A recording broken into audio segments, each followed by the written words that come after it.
തമിഴ്നാടിനില്ലാത്ത buffer zone കേരളത്തിൽ ഉണ്ടാക്കി തന്ന് നമുക്ക് ജീവിക്കാൻ പറ്റാത്ത സാഹചര്യം ഒരുക്കി തന്ന പിണറായി വിജയനെയും സംഘത്തിനെയും പുറത്താക്കാതെ ഒരടി നമ്മൾ പിന്നോട്ടില്ല എന്ന പ്രഖ്യാപനമാണ് ഈ സമരം.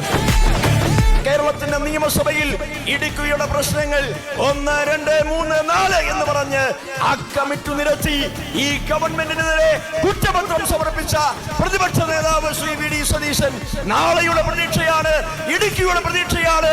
ഈ മണ്ണിന് സംരക്ഷണ കവചമൊരുക്കിയ വലിയ പാരമ്പര്യമാണ്. ഇത് തീരാറായി. ഈ ഒടുക്കത്തെ ഭരണം, ഈ ദുർഭരണം അവസാനിക്കാറായി. കൊടുങ്കാറ്റ് പോലെ കേരളത്തിൽ ഐക്യ ജനാധിപത്യ മുന്നണി തിരിച്ചു വന്നാൽ ഒന്നാമത്തെ മുൻഗണന മലയോരത്തെ നിങ്ങൾക്കായിരിക്കും. ഇത് വാക്കാണ്, വാക്ക്.